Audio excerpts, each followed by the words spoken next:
राकेश मान गया और मैं बहुत खुश हो गया। राकेश मेरे कंधे तक ही आता था, शरीर भी ठीक-ठाक था और रंग भी सामान्य था। राकेश ज़्यादा बिगड़े किस्म का लड़का नहीं लग रहा था और मैं भी खुश थी कि कोई तो आया जो मेरी मदद कर सके। आज राकेश मुझसे थोड़ा-थोड़ा शर्मा रहा था क्योंकि वह शादी के बाद मुझसे पहली बार मिला। वह समय पर सो गया। रात को मैंने मोहित को खाना खिला दिया और उसके पास गई। तभी मेरी अंदर की भावनाएं बाहर निकल पड़ी और मैं मोहित को उदास चेहरे से कहने लगी, वह भी क्या दिन थे जब आप रोज़ाना मुँह मारा करते थे। मोहित यह सुनकर मुस्कुराने लगे। क्या हो गया है मेरी जान, आज तो पूरी जोत में हो, कुछ में लग रही हो। मैंने कहा, नहीं जी, आपको तो मजाक सूझ रहा है, मैं इधर मेरी बुरी हालत हो रही है। सच बताऊं तो इस भूत ने मेरा बुरा हाल कर दिया है। मेरे पति बोले, मैं तुम्हारा दर्द समझ सकता हूँ सुनीता, मेरे भी बहुत मन करता है, लेकिन मैं क्या करूँ, मैं तो ठीक से खड़ा भी नहीं हो सकता। बस थोड़े दिन और निकाल लो बेबी, फिर देखना मैं इस भूत का क्या हाल करता हूँ। तभी मैंने कहा, थोड़े दिन नहीं, पूरे 3 महीने बाकी हैं प्लास्टर उतरने में और मेरा तो 1 महीने में ही यह हाल हो गया है। पता नहीं आगे के दिन कैसे कटेंगे। मेरे पति मेरी उदासी दूर करने के लिए बोले, चलो वह नहीं तो मैं कम से कम दूध ही पिला दो, डॉक्टर ने भी बोला है। तभी मैंने कहा, हाँ, आपके नसीब में तो वह भी नहीं है क्योंकि बिटिया रानी ने पूरा दूध पी लिया है। हम दोनों ज़ोर ज़ोर से हंसने लगे।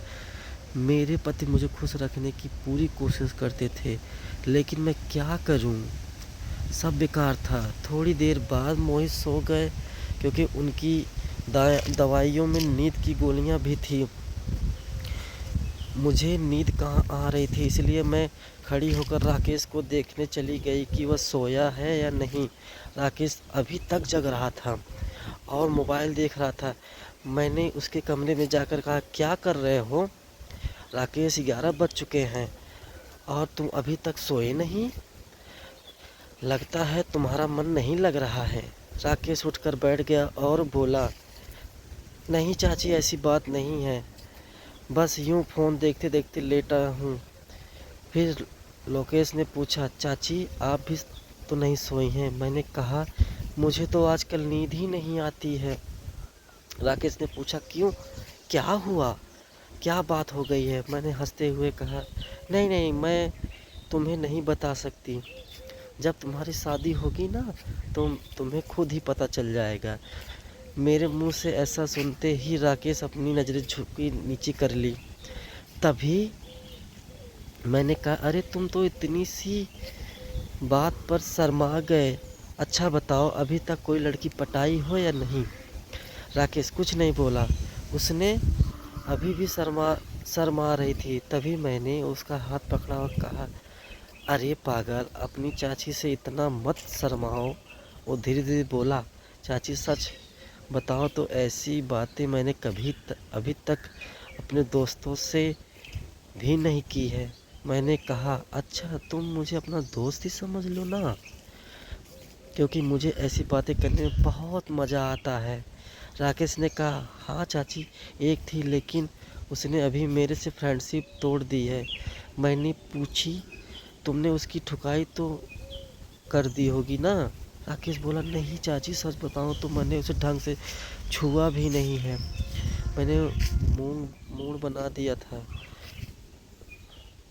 तुम तो बड़े भोले हो राकेश, चलो कोई बात नहीं, अब तुम मेरे पास आ गए हो तो मैं तुम्हें सब सिखा दूंगी। मैं बातें करती करती राकेश के कमरे में ही सो गई।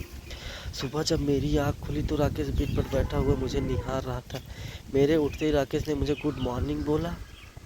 जब मैंने पूछा, क्या देख रहे हो, तो वह बोला, चाची आप वास्तव में बहुत खूबसूरत हो, आपका गदराया बदन देख के तो पागल हो गया हूँ मैं। अच्छा तो अब तुम सुबह सुबह खूबसूरती का नज़ारा ले रहे हो और रात को तो बड़े शर्मा रहे थे। राकेश मुस्कुराकर पूछने लगा, चाची आप बुरा न मानो तो एक बात पूछूं।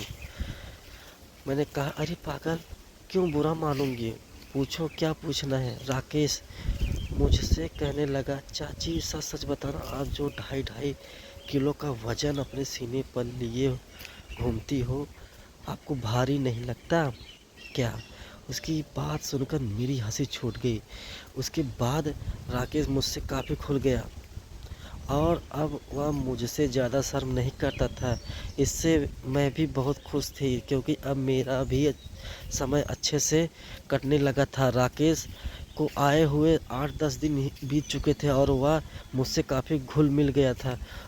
वह बाहर के कमरे में काम कर देता था, बाज़ार से सामान लाता था और अपने चाचा को भी घुमा देता था।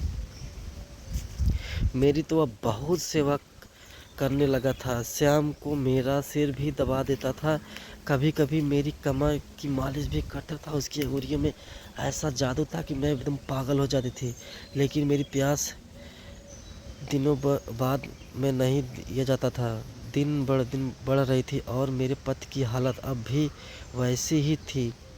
अब सब कुछ मेरी बर्दाश्त के बाहर हो चुका था। मैंने सोचा कि अब तो राकेश ही है जो मेरी प्यास बुझा सकता है। वैसे मेरे पड़ोस में भी 2 लड़के रहते थे जो स्टडी करते थे। वे भी मुझ पर लाइन मारते थे। जब भी मैं छत पर बाल सुखाने या कपड़े सुखाने जाती थी तो वह मुझे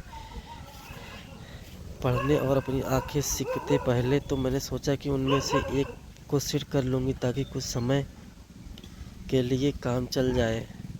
लेकिन फिर मैंने सोचा कि मैं इस घर की इज़्ज़त हूँ और कल को पता चला इनमें से कौन मुझे या मेरे पति को बदनाम कर दे, इसीलिए मैंने उन्हें भाव नहीं दिया। लेकिन राकेश तो घर का ही है, इसीलिए मैंने सोच लिया कि अब वही सोच रहा है कि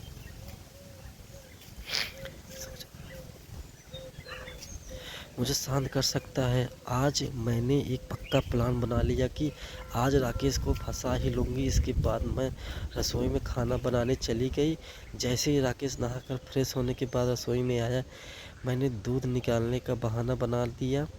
मैं रसोई घर में ही लोटे में दूध निकाल रही थी। मेरी बेटी अभी ननिहाल गई हुई थी क्योंकि घर में उसे संभालने वाला कोई नहीं था, इसीलिए अब एक्स्ट्रा दूध निकालना पड़ता था और घर में मेरे पति और राकेश के अलावा कोई नहीं था, तो मुझे डर भी नहीं था। जैसे ही राकेश अंदर आया और वह मुझे देखकर एकदम घबरा गया और कहने लगा, सॉरी चाची, मुझे माफ़ कर दो, मैंने देखा नहीं और बाहर जाना। तभी मैंने उसे रोक लिया। अरे राकेश, क्या हुआ? कोई बात नहीं, अंदर आ जाओ। राकेश बोला, अरे चाची, ऐसे मैं अंदर कैसे आऊँ? मैंने कहा, ऐसे वैसे मत करो, आओ जल्दी से आकर मेरी मदद करो। राकेश का मन भी कर रहा था, लेकिन मैं उसकी चाची थी इसलिए वह थोड़ा अनकंफर्टेबल फील कर रहा था। फिर मैंने उसे स्नैक्स और कहा, इतना क्या शर्मा रहे हो राकेश? अब जल्दी से आओ और मेरी मदद करो। धीरे धीरे रसोई में आ गया और पास आकर खड़ा हो गया। वह मुझे देखता ही रह गया। तभी मैंने कहा, ऐसे क्या घूर रहे हो? क्या तुमने आज तक नहीं देखा है इतने बड़े सामान? राकेश बोला, माँ कसम चाची, मैं आपको बता नहीं सकता कि मुझे कैसा लग रहा है। बहुत ही मस्त हो चाची। मैंने कहा, तारीफ़ें करना छोड़ो और यहाँ मेरी मदद करो। तभी राकेश बोला, चाची मुझे नहीं आता, कैसे करना है? तो मैंने कहा, अरे बुद्धू, इसमें कुछ करना नहीं करना है। ये लो कपड़े और बस धीरे धीरे दबाओ। थोड़ा देर बाद जब राकेश की धड़कनें तेज़ होने लगी तो मैंने सोचा कि अब इसके आगे झुकने का सही समय है। मगर जैसे ही मैं झुकने लगी तो देखा कि राकेश का शैम्पू तो पहले ही निकल चुका है। उसे देखकर मेरा मन बहुत उदास हो गया, लेकिन फिर भी मेरी हंसी निकल पड़ी। मैं नाराज़गी से राकेश को मारते हुए कहा, क्या कर दिया पागल? तुमने तो शुरू होने से पहले ही कट कर दिया। इसके बाद जैसे ही राकेश का नशा उतरा, उसने हड़बड़ाते हुए कहा, सॉरी चाची, सॉरी, ओ मैंने ऐसा पहले कभी नहीं किया है, इसीलिए मुझसे कंट्रोल नहीं हुआ। मैं अभी जाकर साफ करके आता हूँ। और उसने मेरी एक भी बात नहीं सुनी और तुरंत रसोई में चला गया। मैं भी उससे ज़्यादा रोकने की कोशिश नहीं की क्योंकि मैं समझ रहा हूँ चुकी थी कि वह उसके लिए इतना आसान नहीं होगा। इस चक्कर में आज खाना भी लेट हो गया। इसलिए मैं जल्दी से खाना तैयार किया और मोहित को कमरे में देने के लिए चली गई। मोहित भी बैठे-बैठे खाने का इंतज़ार कर रहे थे। मोहित बिल्कुल सीधे-साधे और सरल स्वभाव वाले आदमी हैं। वह मेरी बहुत चिंता करते हैं। जब मैं उनके लिए खाना लेके गई तो पूरा पसीने से भीगी हुई थी। मुझे देखकर वो बोले, इतनी जल्दबाजी क्यों करती हो सुनीता, धीरे धीरे काम कर लिया करो ना, देखो तुमने अपना क्या हाल बना लिया है। तब मैंने कहा, उन्हें छेड़ते हुए कहा, अब तो कुछ भी नहीं है। जब तुम काम करते हो तो मेरा इससे भी बुरा हाल होता है, और तब तो तुम्हें रोकने के लिए उसके लिए भी कहती हूँ, लेकिन तुम तो नो बेबी नो कहकर स्पीड को दुगना कर देते हो। मेरे मुंह से ऐसा सुनकर मेरे पति मुस्कुराने लगे। तुम भी ना सुनीता, कहाँ की बात कहाँ ले जाती हो। इसके बाद मोहित ने खाना खा लिया और मैंने उन्हें दवाइयाँ भी दे दी। दवाइयाँ लेने के बाद उन्हें नींद आ गई और वह आराम करने लगे। मैं भी काफ़ी थक चुकी थी, इसीलिए मैं ना धोकर फ्रेश हो गई। इसके बाद जब मैं राकेश के कमरे में उसे देखने के लिए गई तो वह भी सो चुका था। फिर मैं भी आकर आराम करने लगी। शाम को जब मैं राकेश को चाय देने गई तो वह बैठा फ़ोन चला रहा था। मुझे देखकर उसके चेहरे पर मुस्कान आ गई। मैं भी उसे देखकर हंसने लगी और मैंने उससे पूछा, क्या बात हुई है राकेश, आज तुम तो काफ़ी ढीले ढाले से लग रहे हो। राकेश बोला, चाची वो मैंने पहली बार ऐसा अनुभव किया था, प्लीज़ आप बुरा मत मानना। मैं सच बता रहा हूँ कि बिल्कुल भी कंट्रोल नहीं कर पाया। तभी मैंने उसे रोकते हुए कहा, अरे बेवकूफ़, मैं क्यों बुरा मानने लगी। वैसे सच बताओ तो मुझे भी अच्छा लग रहा है ना। इसके बाद राकेश को चाय पकड़ा दी और उसके साथ बैठकर पीने लगी। हम दोनों बातें करने लगे। आज राकेश के मुंह से मेरे लिए तो फूल ही झड़ रहे थे। वह बस मेरी तारीफ़ें ही करता जा रहा था। चाची स्नैक्स, आप बहुत अच्छी हो। मैं तो सोच रही हूँ कि सारी उम्र आपके साथ ही रहूँ। इन 15 दिनों में मुझे स्वर्ग जैसा महसूस होने लगा है, और ऊपर से आपकी खूबसूरती। मैंने मुस्कुराते हुए कहा, आज तो तुम्हारे मुंह से सिर्फ तारीफ़ें ही निकल रही हैं। लगता है तुम्हारे इरादे ठीक नहीं है। राकेश मेरा हाथ पकड़ कर बोला, आप सही कह रही हैं चाची, मेरे इरादे बिल्कुल भी ठीक नहीं हैं। अब तो आपको मेरी बात माननी ही होगी। प्लीज़ चाची, मना मत करना। बस एक रात के लिए मेरी बीवी बन जाओ, इसके बाद आप जो भी कहोगी मैं करूँगा। जब राकेश यह सब कह रहा था तो उसका चेहरा लाल टमाटर जैसा हो गया था और मेरी मुस्कुराहट फूट रही थी। मैंने उसके सिर पर हाथ फेरते हुए कहा, अरे पागल, इतना सीरियस क्यों हो रहे हो। बताओ, मैं तुम्हें कभी किसी चीज़ के लिए मना करती हूँ। चाची तो वैसा नहीं कर पाते, और तुम इतना शर्माओ मत। अगर इतना शर्माओगे तो कैसे चलेगा। अब से तुम मुझे अपनी चाची नहीं बल्कि GF ही समझना। राकेश बोला, चाची एक बात और है, मेरा तो छूते ही निकल जाएगा। मैं बहुत कंट्रोल करता हूँ, लेकिन आप इतनी खूबसूरत हैं। मैंने कहा, इसकी चिंता मत करो, इसका इंतज़ाम कर दूँगी। बस तुम रात को तैयार रहना। मेरे इतना कहते ही उसने खुश हो गया और उसने थैंक यू चाची की रट लगा दी। मैंने कहने लगा, चाची आप बहुत अच्छी हैं। इसके बाद मैं चली गई क्योंकि शाम हो रही थी और मुझे मोहित को नहलाना भी था। जब मोहित जी नहा लिए तो मैंने उन्हें राकेश बाहर टहलाने के लिए गया। उसके बाद मैं जल्दी सारा काम कर लिया और उसके आने तक खाना भी तैयार कर दिया। आते ही उन लोगों ने पैर धोए और खाना खाने के लिए बैठ गए। राकेश की अपने चाची के साथ भी खूब बनती थी। हसीन जाग किया और बहुत सारी बातें भी की। इतने में 9 बज चुके थे। मोहित की दवाइयों का समय हो गया था, इसीलिए मैं उन्हें कमरे में ले गई और दवाइयाँ दे दी। मोहित की मेडिसिन में नींद की गोलियां भी थी ताकि उन्हें ज़्यादा दर्द ना हो सके और आसानी से नींद आ जाए। मोहित दवाइयाँ लेकर जल्दी ही सो गए। मैं उनका सिर दबा रही थी। जैसे ही मुझे पता चला कि मोहित सो चुके हैं, मैं नहाने चली गई। फिर मैंने ब्लैक कलर की साड़ी पहनी, बालों का जूड़ा बना लिया और अच्छी महक के लिए परफ्यूम भी लगा लिया। वैसे तो मैं मेकअप कभी कभार ही करती हूँ, लेकिन आज थोड़ा थोड़ा कर लिया था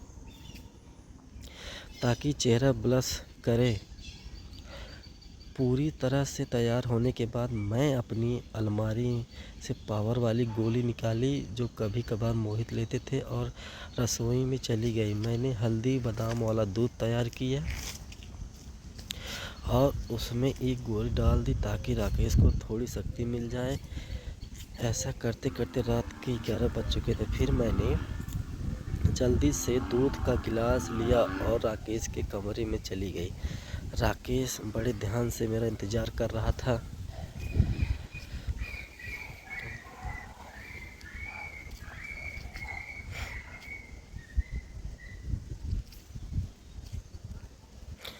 जैसे ही मैं अंदर आई और खड़ा हो गया और मुझे देखने लगा। जब वो कुछ नहीं बोला तो मैंने ही पूछ लिया, ऐसा क्या देख रहे हो, बताओ, मैं कैसी लग रही हूँ? राकेश ने संकोच में कहा, चाची, मन तो ऐसा कर रहा है कि आपको अभी खा जाऊँ एकदम। मैंने हंसते हुए उसे दूध का गिलास पकड़ा दिया और कहा, मुझे खाने की ज़रूरत नहीं है, बस तुम इसे पी लो। राकेश ने जल्दी से गिलास पकड़ा और एक सांस में दूध पी गया। दूध पीते ही मैंने कहा, चलो अब जल्दी से पूजा शुरू करते हैं।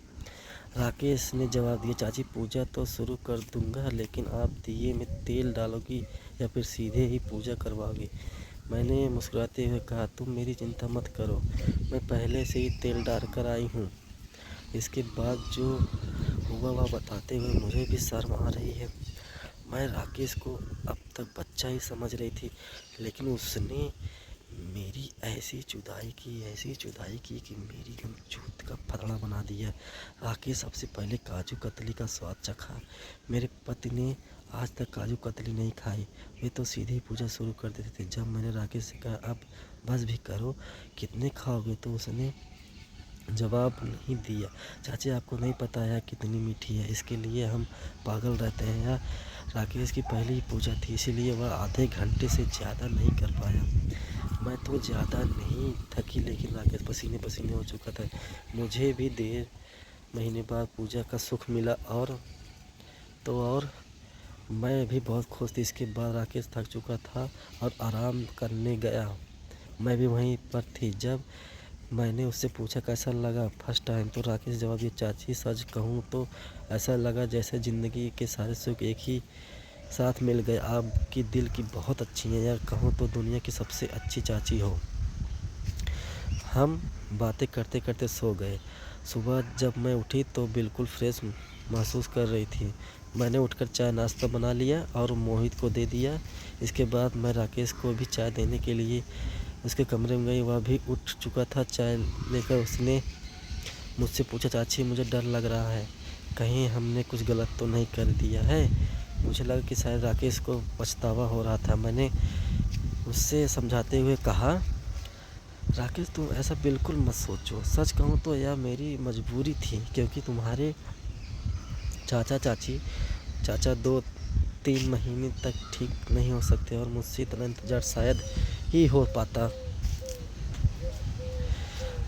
लेकिन तुमने मेरी बहुत मदद की है, प्लीज़ तुम इसकी टेंशन मत लो, और हाँ, इसके बारे में किसी से भी मत कहना। राकेश ने हमें सर हिला दिया और बोला, चाची, अगर यह मेरी मजबूरी बन गई तो मैं कहाँ जाना फिर अपनी चाची के पास? मैंने कब तुम्हें मना किया है? इतना कहकर मैं मुस्कुराने लगी और राकेश फिर से मेरी तारीफ़ करने लगा। चाची, आपकी जितनी तारीफ़ की जाए उतनी ही कम है। पता नहीं मैंने पिछले जन्म में कौन से पुण्य किए थे जो आप जैसी चाची मुझे मिली।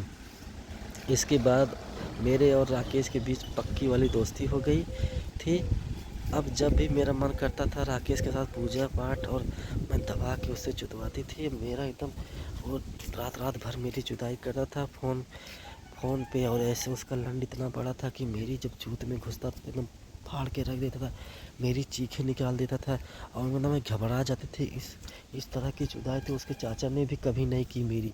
वो मेरी गाँड में अपना लंड डाल देता था और कहता था, चाची बस आप कंट्रोल करो, मैं इस तरह से आपकी जुदाई करूँगा कि आपको पता नहीं चलेगा।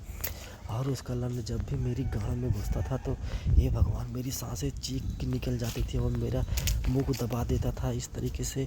वो मेरी रात रात भर जुदाई करता था। और उसका इतना बड़ा लंड था कि वो मेरे मुंह में डाल देता था, पूरा पूरा मुंह एकदम अंदर तक चला जाता था उसका लंड। और उसका लंड भी काफ़ी बड़ा था, इसलिए मैं उसके लंड की आदी होती चली जा रही थी।